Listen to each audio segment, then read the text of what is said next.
Topik bahasan pada pagi hari ini akan saya bagi menjadi 4 hal berikut.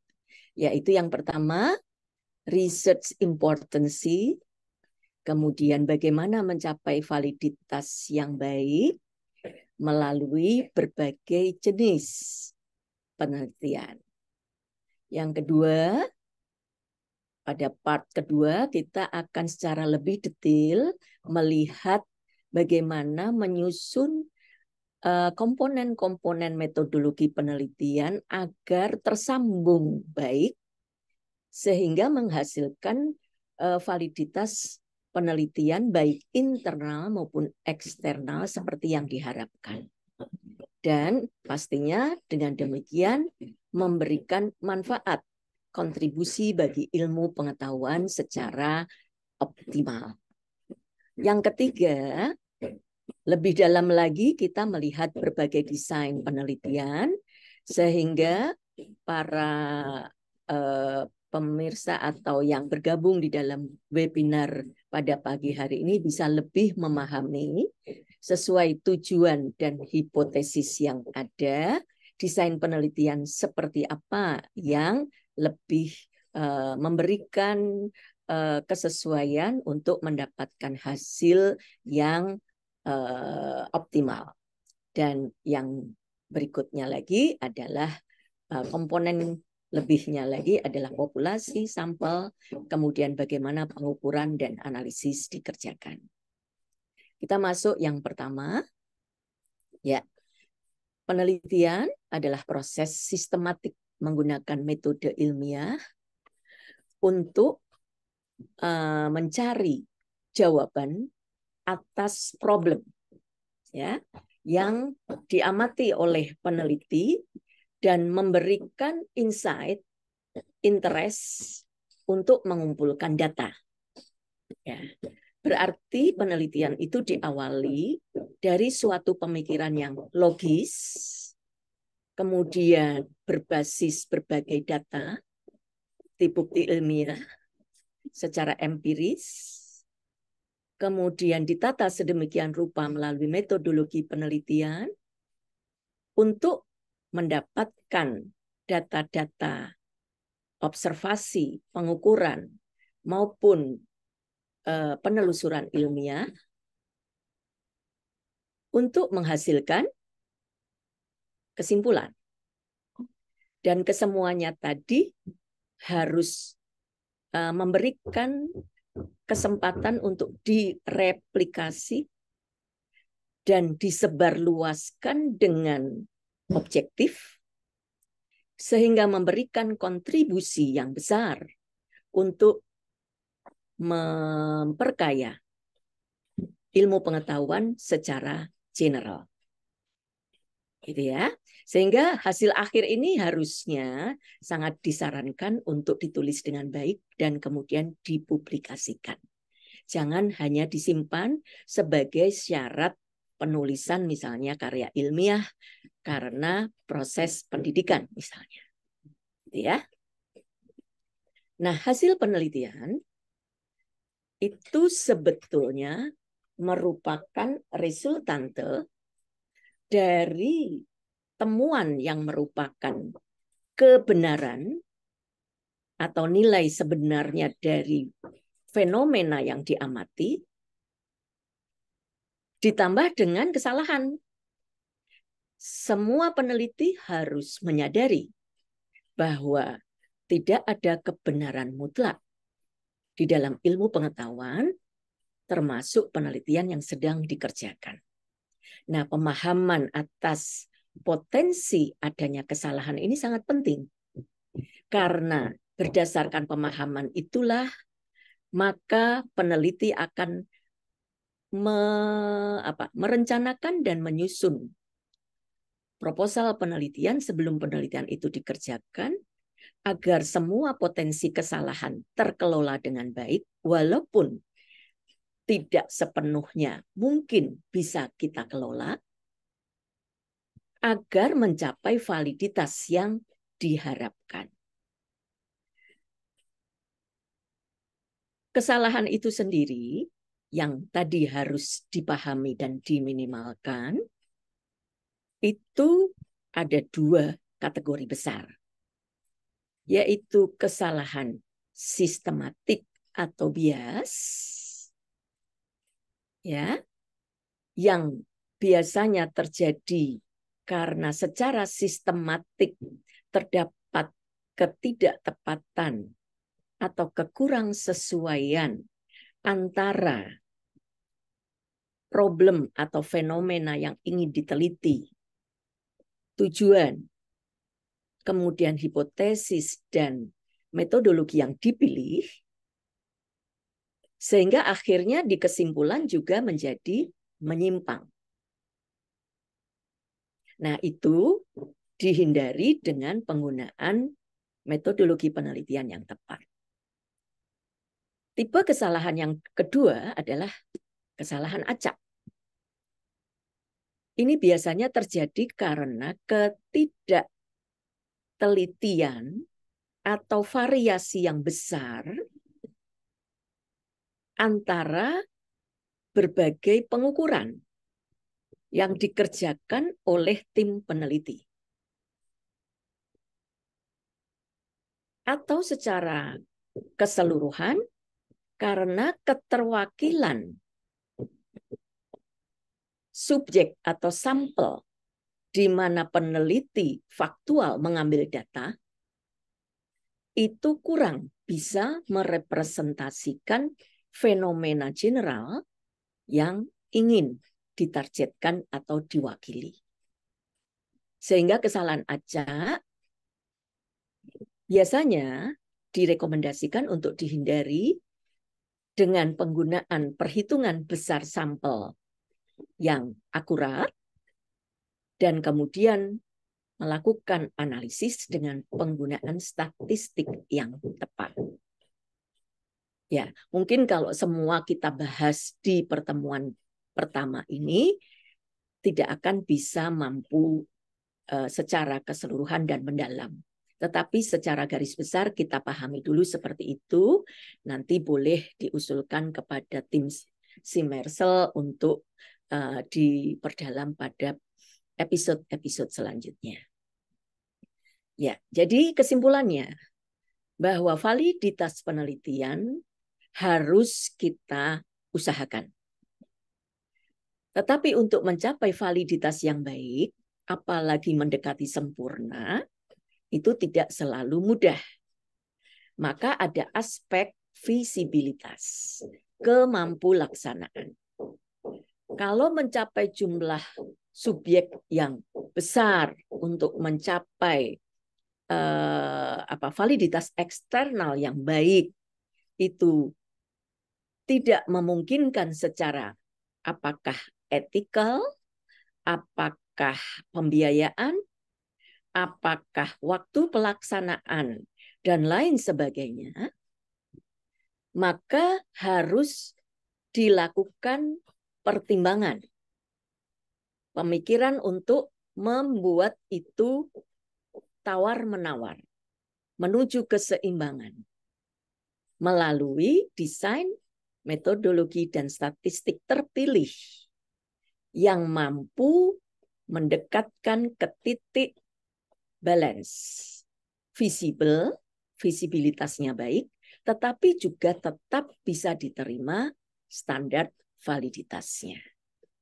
Itu gunanya proposal penelitian, itu kemudian diajukan ke tim etik untuk direview, diajukan ke tim ahli untuk diberi masukan, diseminarkan, dan sebagainya, agar pandangan dari semua aspek untuk menuju keseimbangan antara validitas dan visibilitas bisa didapatkan peneliti. Semakin banyak didiskusikan secara terbuka, objektif dengan banyak expert, akan semakin optimal. Ya, persetujuan etik kemudian dibutuhkan sebagai bentuk tanggung jawab dan integritas peneliti terhadap hak, kemudian hak, kemudian konfidensial, ya. Kemudian risiko-risiko yang mungkin terjadi pada subjek penelitian, dan untuk mendapatkan kemanfaatan yang maksimal dari penelitian tersebut. Jadi mulai dari input sampai dengan output itu akan dinilai keseimbangan antara beneficial, kemudian sumber daya yang dikeluarkan, dan yang terpenting adalah hak dan keamanan, safety dari para subjek yang mengkontribusikan data-data dirinya sebagai karakteristik yang akan diobservasi dan dicatat oleh peneliti dalam rangka menemukan apakah perbedaan, apakah hubungan, dan lain-lain sesuai dengan yang dihipotesiskan. Jangan sampai ada pihak-pihak yang dirugikan, termasuk juga secara general terhadap alam dan lingkungan. Semua penelitian harus dipikirkan untuk mencapai validitas. Tadi sudah kita sebutkan di awal. Validitas itu bisa dikategorikan menjadi dua bagian besar, yaitu validitas internal dan validitas eksternal.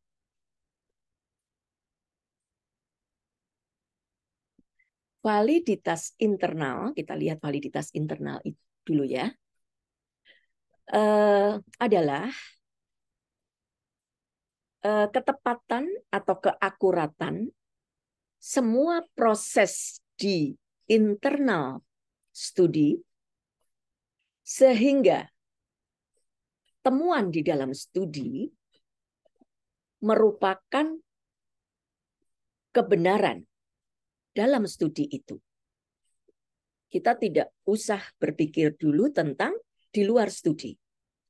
Kalau kita punya 100 subjek yang kita lihat fenomenanya sesuai dengan interest peneliti yang sudah menyusun mulai dari pertanyaan sampai dengan hipotesis, jawaban sementara atas pertanyaan penelitian, maka temuan-temuan yang ada yang akan menjadi jawaban dari observasi sesungguhnya terhadap pertanyaan, menguji hipotesis apakah diterima atau ditolak,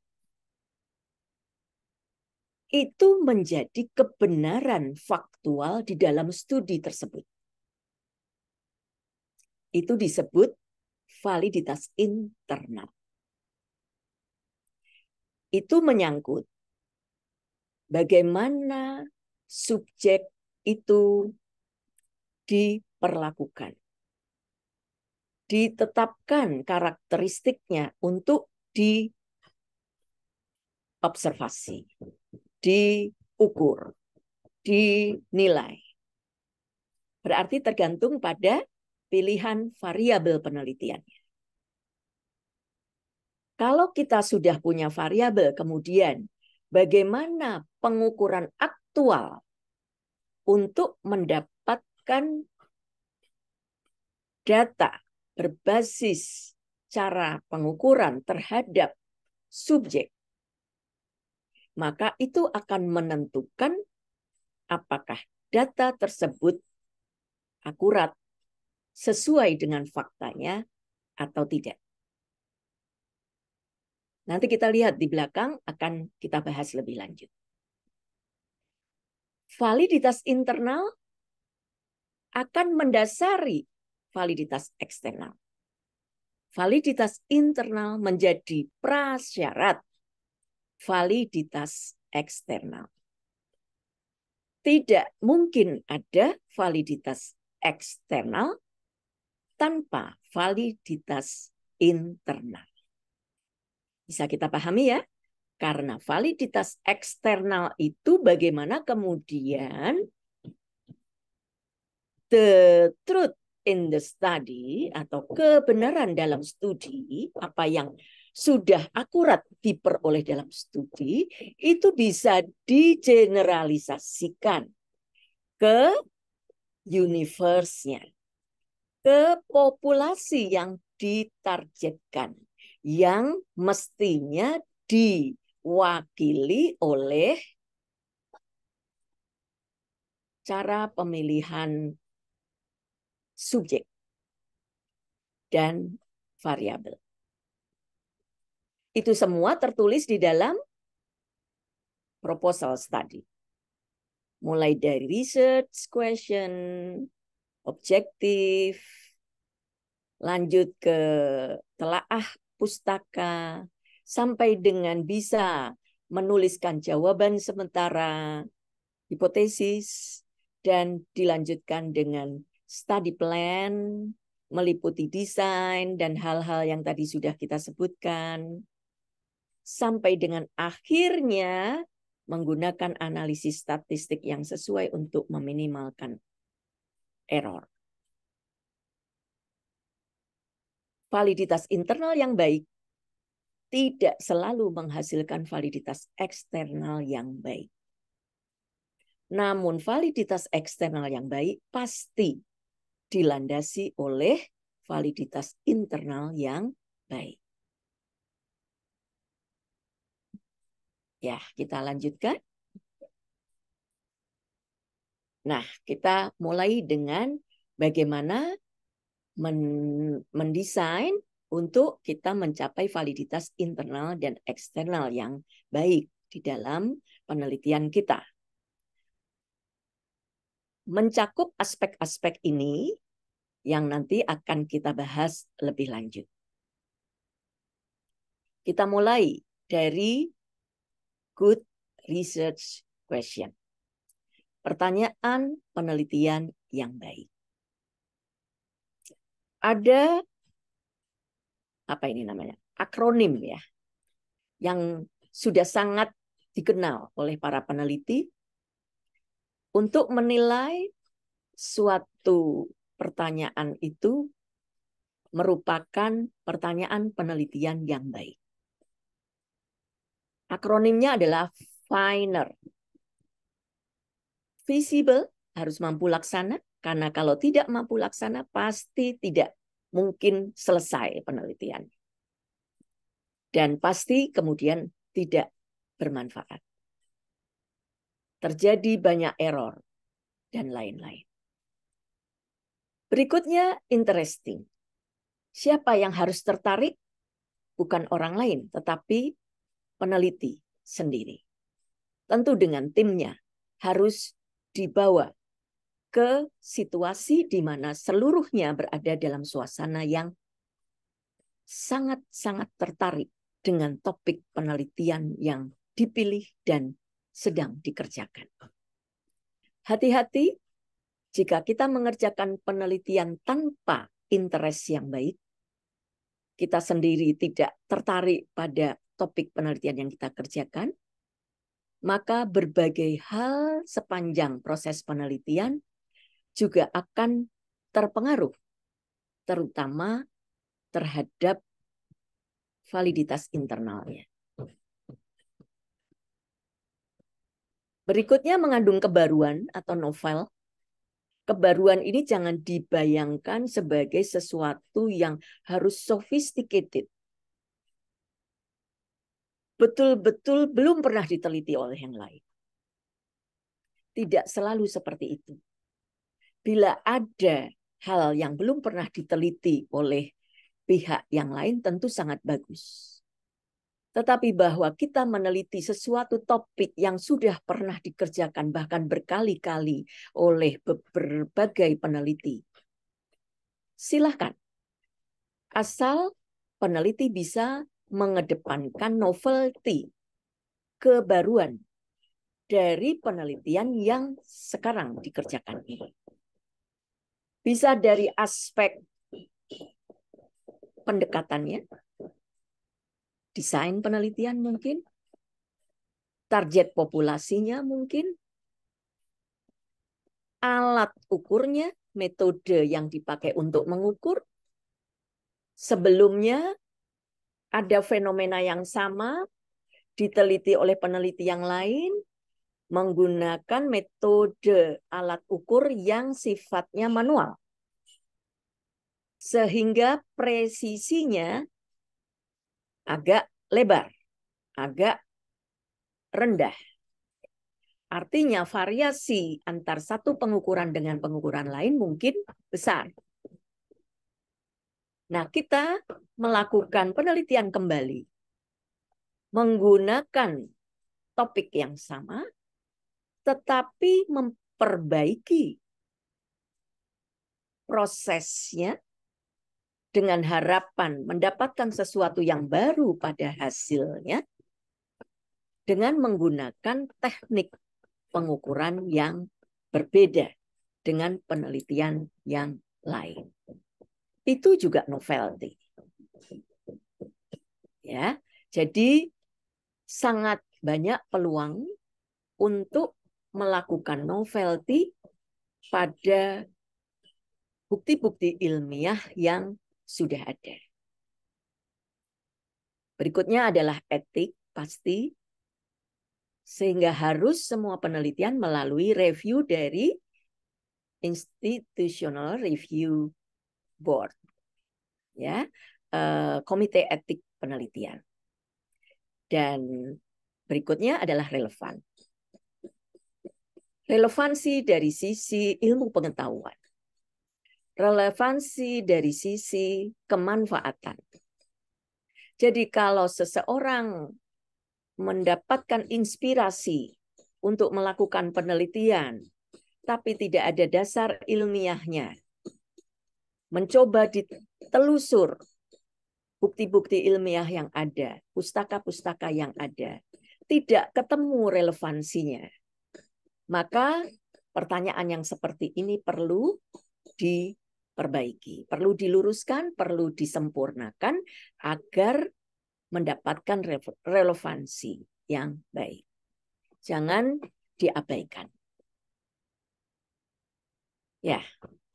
Kemudian pertanyaan penelitian itu harus disusun secara spesifik agar jalannya penelitian secara objektif juga lebih jelas, lebih mudah, dan lebih pasti. Bisa menggunakan format PICO. PICO. Ini banyak dikedepankan pada pendekatan-pendekatan EBM, Evidence-Based Medicine. P adalah bisa problem, bisa populasi, bisa pasien, artinya target, objek, population, atau problem yang menjadi interest. I adalah intervensi yang menjadi interest, bisa metode pemeriksaan, bisa biomarker tertentu, bisa terapi, jenis terapi, ya, bisa karakteristik subjek tertentu, misalnya genetik, bisa paparan tertentu, misalnya pada studi faktor risiko, ya, yang menjadi interest kita. Kemudian C adalah pembandingnya. Hal-hal yang tadi saya sebutkan yang sudah established atau yang berada pada posisi yang sudah diketahui, sudah dipahami, sudah banyak evidence-nya. Sementara yang I itu yang sesuatu yang baru, yang ingin dicari relevansi atau korelasi ilmiahnya, yang ingin menjadi bagian dari pengayaan kontribusi ilmu pengetahuan. Dan selanjutnya O adalah luaran atau outcome-nya. Ya, bisa ditambahkan juga T yang menunjukkan timing, frame waktu di mana studi itu dilakukan. Karena sangat mungkin suatu fenomena itu akan ditemukan berbeda, bervariasi bila framing waktu di mana data dikumpulkan itu berbeda. Ya. Contohnya ini simple saya buat pada pasien pneumonia berarti P. Apakah terapi X ini terapi yang baru yang belum banyak dikenal, yang baru dikembangkan misalnya dibandingkan Y ini berarti terapi yang sudah established, atau bisa juga dibandingkan dengan placebo, efektif menurunkan lama rawat rumah sakit sebagai luaran. Gitu ya. Nah, pertanyaan ini memberikan spesifikasi tujuan, kemudian apa yang dibandingkan, kemudian apa yang mempengaruhi outcome. Nanti kita lihat di belakang itu akan dikonstruk di dalam landasan teori dan kerangka konsep.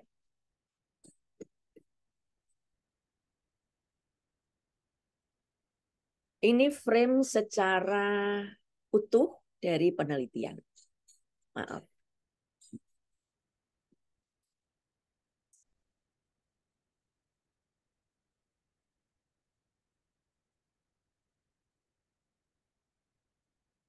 Ya, suatu penelitian harus memenuhi aspek etik,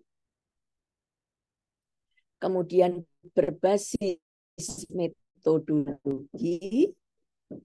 Itu ada penelitian secara garis besar kuantitatif, kalau data-data itu bisa dikuantifikasi, dinumerikan, dianalisis berbasis angka, atau kualitatif, di mana penelitian itu menghasilkan data-data yang sifatnya tidak bisa dikuantifikasi. Penelitian biomedis sebagian besar ada di ranah kuantitatif. Berdasarkan settingnya bisa di laboratorium, murni di laboratorium. Jadi bekerja dengan bahan-bahan atau sampel yang berupa bahan-bahan pemeriksaan. Tidak langsung ke populasi. Populasinya ya bahan pemeriksaan tadi. Atau unit analisisnya adalah bahan pemeriksaan. Atau pemeriksaan dalam ranah klinikal, berarti ada hubungannya dengan aspek klinis. Hasil penelitian nanti akan digeneralisasikan kepada populasi pasien. Dan berikutnya ada di ranah komunitas atau penelitian kesehatan masyarakat, public health.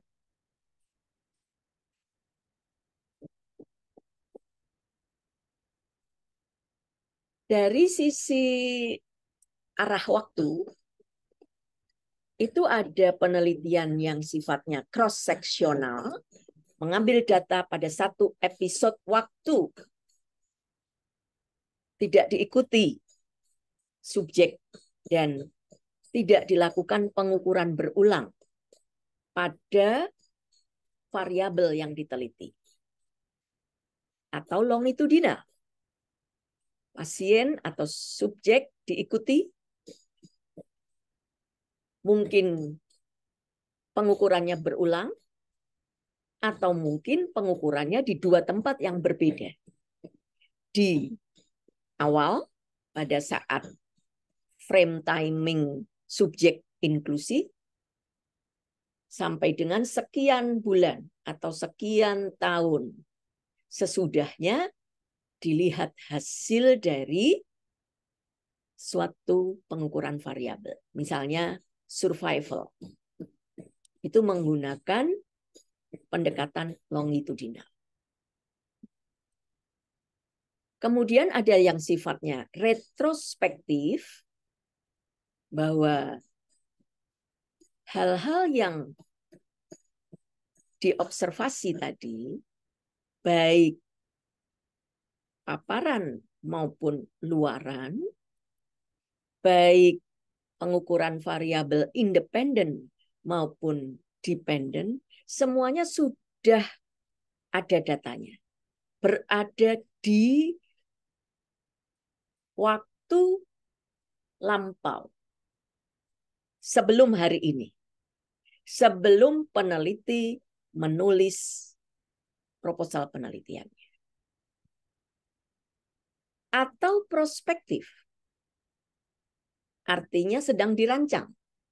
Kemudian nanti dikerjakan secara maju ke depan sesuai dengan skop waktu yang direncanakan, subjek diinklusi, kemudian dilakukan pengukuran pada variabel dan dikumpulkan datanya serta dianalisis. Itu prospektif. Nah, kemudian ada banyak klasifikasi penelitian kesehatan, jangan bingung karena pendekatannya beda-beda. Ya, kalau dari sisi apalagi ini berarti ini studi primer kita kerjakan sendiri atau studi secondary research, itu kita melakukan studi pada berbagai hasil penelitian yang sudah dikerjakan pada skop topik yang sudah kita tata dengan metodologi yang sudah direncanakan. Ya, itu ada juga skop penelitian medis seperti itu. Ya, kita di sini akan banyak tentunya kalau menggunakan Simersel akan berada pada riset primer, di mana peneliti akan mengambil data melalui pengukuran-pengukuran yang dilakukan sendiri oleh peneliti atau dikerjakan bersama-sama dengan tim yang expert di bidangnya. Nah, berdasarkan itu kita bisa membagi menjadi eksperimental atau observasional. Nanti kita lihat di belakang. Kemudian yang secondary research itu ada meta-analisis dan systematic review. Itu mungkin dibahas lain waktu, tidak banyak kita kerjakan melalui studi laboratorium.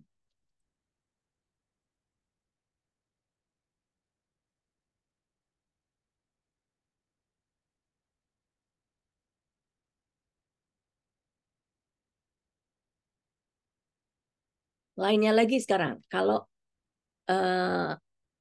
penelitian eksperimental, itu ada basic research, ada clinical research. Basic research hal-hal seperti ini ya. Tadi sudah banyak dipaparkan atau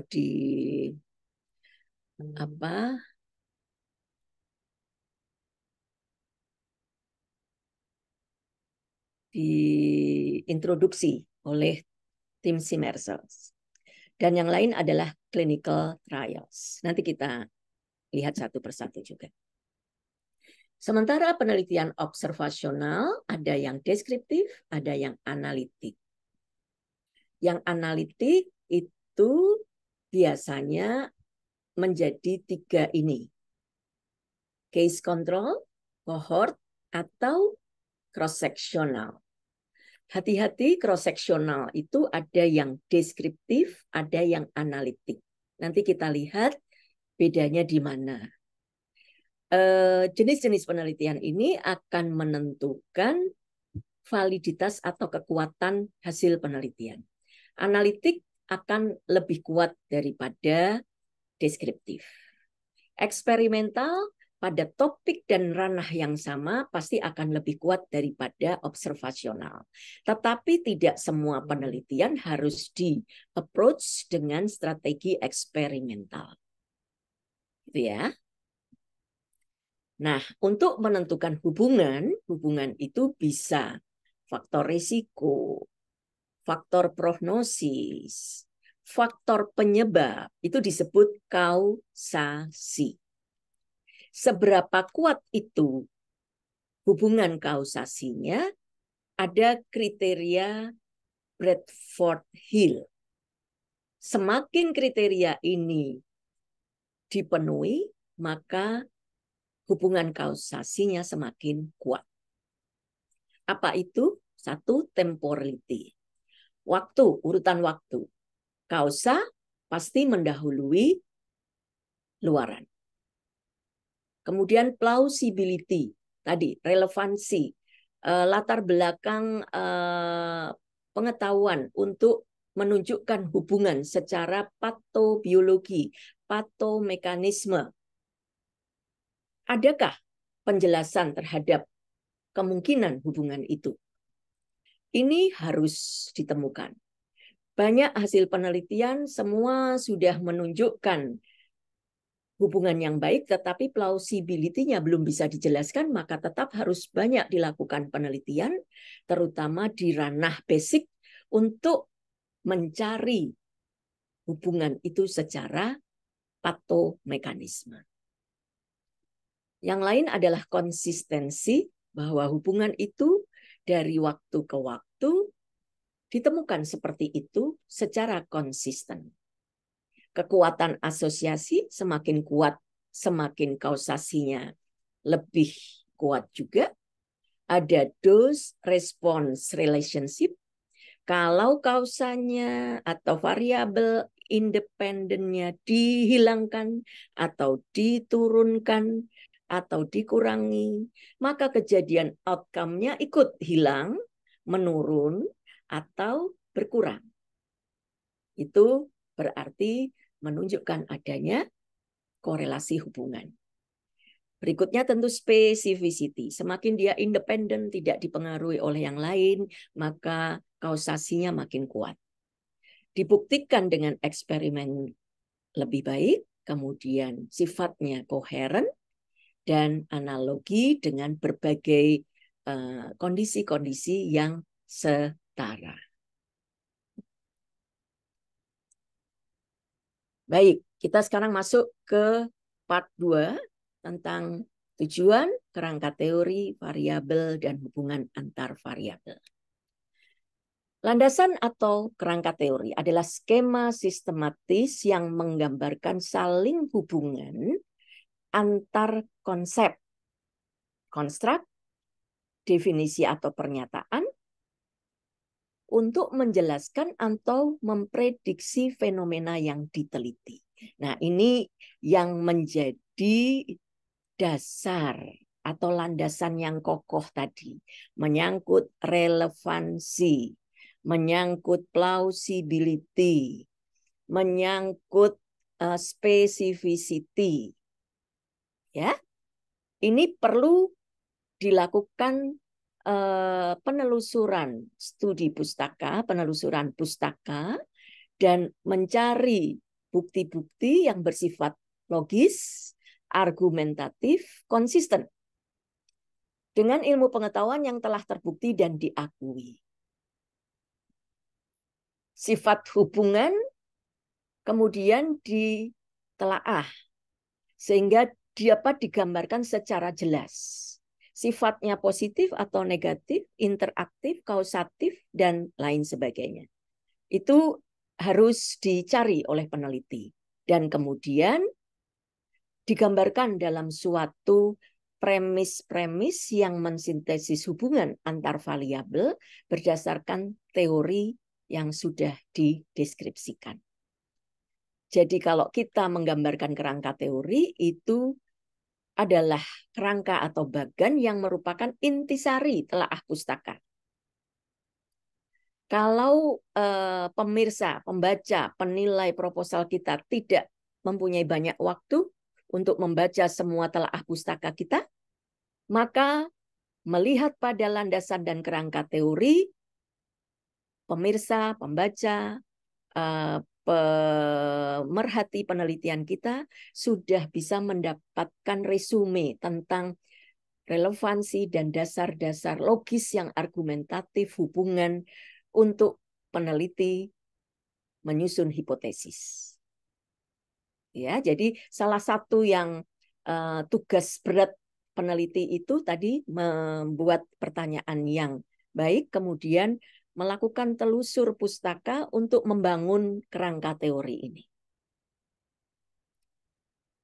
Ya, sumber telaah pustaka bermacam-macam, ada dari primer, sekunder, tersier, ya, tidak perlu kita perpanjang. Nah, sekarang kita masuk setelah kerangka teori, kita menyusun kerangka konsep penelitian. Ketika kita sudah mencermati berbagai bukti ilmiah yang ada, berbagai teori-teori yang ada, kemudian bisa menyusun landasan dan kerangka teori, peneliti kemudian menetapkan variabel-variabel yang akan menjadi bagian dari penelitiannya menuju pada jawaban sementara terhadap pertanyaan yang sudah disusun atau disebut hipotesis. Pertanyaannya, apakah semua penelitian harus memiliki hipotesis? Banyak pendapat. Tetapi saya pribadi membagi penelitian itu menjadi dua bagian besar, yaitu uji estimasi dan yang kedua uji hipotesis. Kalau penelitian itu merupakan uji estimasi, tidak perlu hipotesis karena sifatnya eksploratif. Jadi lebih ke deskriptif, detail, rinci untuk memaparkan berbagai fenomena yang ada di dalam skop ranah subjek penelitian untuk menjelaskan berbagai fenomena yang ditanyakan dalam pertanyaan penelitian. Di sana tidak ada variabel bebas dan variabel tergantung karena tidak akan mencari hubungan. Yang ada adalah variabel penelitian. Pada karakteristik subjek, mungkin pada karakteristik patogen, tidak akan dihubungkan di antaranya. Sementara uji hipotesis mengandung pengertian menguji hubungan. Nah, hubungan itu mesti digambarkan di dalam kerangka konsep. Kita mengenal dimensi variabel. Sebelumnya saya nyatakan variabel adalah karakteristik subjek yang bervariasi dari satu subjek ke subjek yang lain. Karakteristik subjek bisa demografik, bisa klinis, bisa biologis, ya. Tapi yang bervariasi. Kalau tidak ada variasi, maka karakteristik itu bukan variabel. Atau karakteristiknya sudah disamakan, misalnya antara paparan dan non-paparan. Beberapa karakteristik sudah disamakan, disetarakan. Maka itu tidak lagi menjadi variabel. Karena karakteristiknya tidak bervariasi. Tidak akan mempengaruhi hubungan. Karena sama. Gitu ya. Nah, variabel yang disamakan tadi karena kemungkinan mempengaruhi baik variabel bebas maupun variabel tergantung atau hubungan antara variabel bebas dan variabel tergantung itu disebut variabel perancu. Oke. Nah, variabel luar itu boleh digambarkan, boleh tidak karena itu tidak akan diteliti. Sementara variabel antara itu perlu gambarkan. Karena kemungkinan di antara variabel bebas dan variabel tergantung yang ingin dilakukan evaluasi oleh peneliti, hubungannya itu selalu diperantarai oleh suatu variabel. Ya. Ini adalah siklus penelitian mulai dari input, proses, sampai dengan output. Kita masuk desain. Tadi kita sertakan bahwa desain secara pendekatan ada tidaknya perlakuan terhadap subjek penelitian yang kemudian diukur pengaruh perlakuan tersebut dibedakan menjadi eksperimental dan observasional.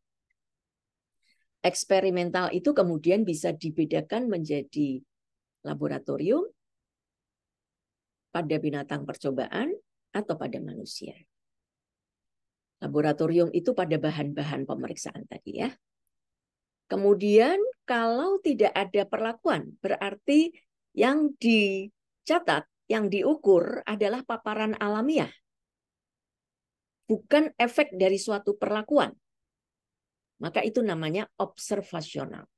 Ada dua, deskriptif bila tidak disiapkan kelompok pembanding sejak awal, sehingga kalaupun ada perbandingan itu terjadi secara kebetulan, atau disiapkan pembanding secara desain. Sejak awal sudah disiapkan mencari kelompok pembanding.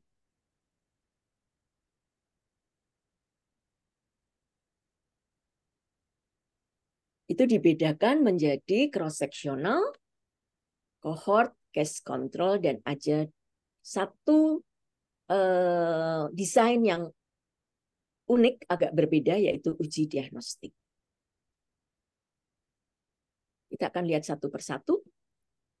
Kalau kita lihat berdasarkan urutan waktu, ada pembanding berarti analytical. Analitik itu ada 3 ya. Case control kalau kita mulai dari outcome. Dan karena outcome sudah kita lihat sekarang, berarti pasti sifatnya retrospektif. Dokter, mohon Ya. maaf, remind waktu 10 menit lagi ya untuk penyampaian Baik. materi. Baik. Terima kasih.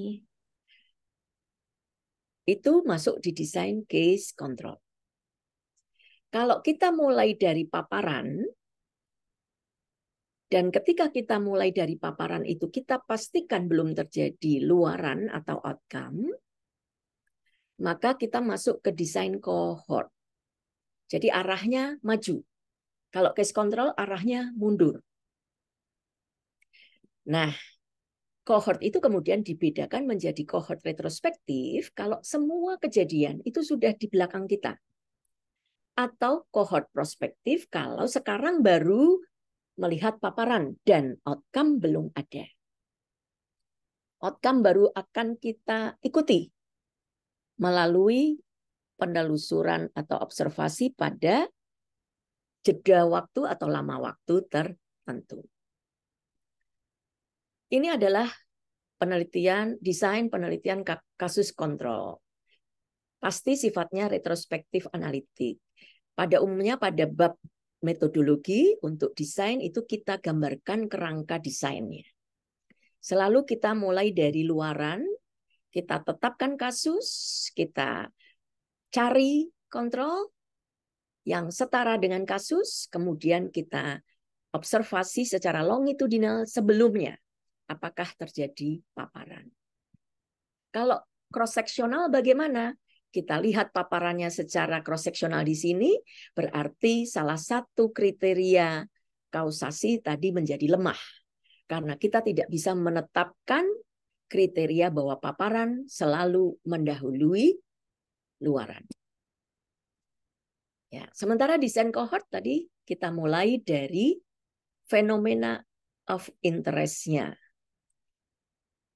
Paparannya apa? Dan pada saat paparan kita lihat, kita harus pastikan belum terjadi outcome. Ya, belum terjadi outcome. Syaratnya dengan demikian inception cohort-nya. Inception cohort itu kapan subjek diinklusi untuk dilihat paparannya. Dipastikan ada kesetaraan antar berbagai subjek yang masuk ke penelitian kita. Yang kedua, kriteria paparan jelas dan spesifik. Misalnya, kadar hemoglobin di bawah 7. Ya, itu spesifik. Kadar CRP di atas 50. Atau apa? Terdapatnya gen A terhadap prediksi perkembangan mutasi malignansi misalnya. Pada saat kita mengukur paparan, dipastikan luaran pada saat itu tidak ada, baik secara retrospektif maupun prospektif. Kemudian lama follow up itu juga penting disetarakan karena luaran harus secara objektif, rasional, dan adil dinilai apakah terjadi ataukah tidak. Kalau lama follow up berbeda-beda, mungkin saja luaran juga berbeda karena pengaruh waktu. Belum cukup waktu untuk terjadi luaran. Ya, jadi lama follow up menjadi bagian penting dari validitas studi kohort. Dan berikutnya adalah pengeluaran-luaran secara blind dan objektif, terutama pada luaran yang sifatnya subjektif. Contohnya sembuh. Sembuh itu subjektif. Harus diobjektifkan dengan suatu pengukuran yang jelas dan pengukurannya harus disamarkan agar tidak bias. Nah, ini tadi kalau potong lintang seperti ini bisa melihat hubungan tetapi tidak kuat menunjukkan kausasi. Ya, kemudian penelitian eksperimental itu sebenarnya bukti kuat kausasi, tapi tidak semua tujuan penelitian dan hipotesis harus dijawab dengan penelitian eksperimental. Banyak penelitian, banyak hipotesis yang bisa diuji dengan penelitian observasional. Ya. Kalau eksperimental desainnya mirip kohort, tetapi di sini dilakukan ada perlakuan yang pada perlakuan ini subjek eligible itu dirandomisasi untuk memberikan keadilan dan kesamaan kesempatan antar semua subjek untuk mendapatkan atau tidak mendapatkan perlakuan. Sehingga hasil outcome juga menjadi lebih objektif. Lama follow up juga harus jelas dan setara. Eksperimen laboratorium menguji hipotesis berbasis teori, presisinya tinggi, dikendalikan sedemikian sehingga homogen. Mungkin tidak perlu randomisasi kalau sudah bisa diatur sedemikian sehingga homogen. Tapi cara menghomogenkan itu antara lain juga dengan melakukan randomisasi. Hampir tidak ada kontaminasi hasil di luar variabel yang diteliti. Dapat menguji hubungan beberapa perlakuan terhadap luaran karena di laboratorium bisa dilakukan beberapa intervensi, ya. Biasanya bersifat kuantitatif, reproducible, dan memiliki validitas internal yang tinggi, tetapi lemah pada validitas eksternal karena apa? Karena dikondisikan sedemikian rupa. Sehingga generalisasinya menjadi terbatas.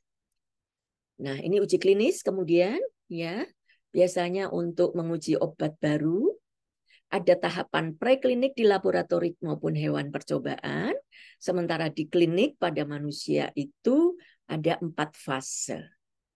Ada fase preklinik, ada fase 1, 2, ada fase 2, 3, dan pasca digunakan atau fase 4. Ya, kita tidak melihat itu satu persatu, tetapi uji klinik yang baik itu adalah uji klinik yang RCT, randomized, kontrol, ada pembandingnya, dan double blind. Double blind ya, blinding itu ada 3 sebetulnya.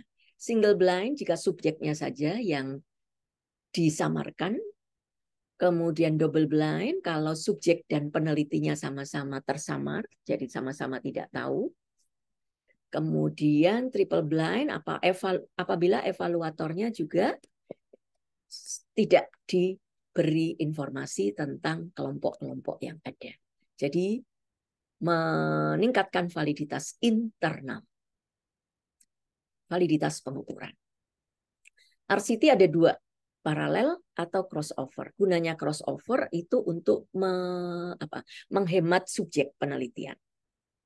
Tetapi sifat RCT crossover hanya bisa dilakukan pada penyakit yang kronik, ya, sehingga masa sakitnya itu bisa panjang, stabil sifatnya, periode efeknya bisa diukur 2 kali. Hati-hati, ada carry over sehingga perlu dilakukan fase wash out.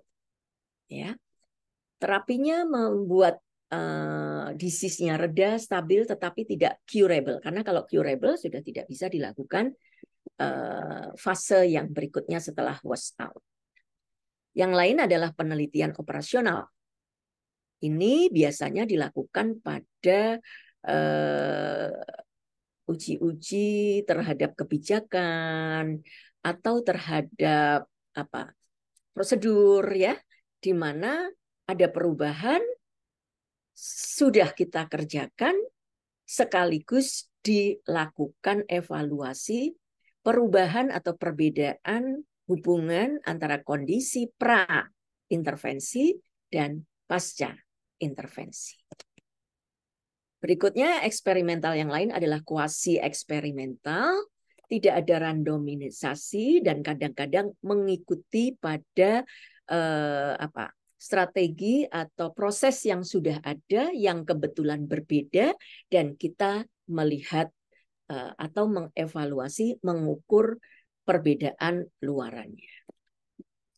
Yang lain adalah uji diagnostik secara spesifik sebetulnya sama, menghubungkan antara tes indeks, hasil tes indeks, dan standar rujukannya.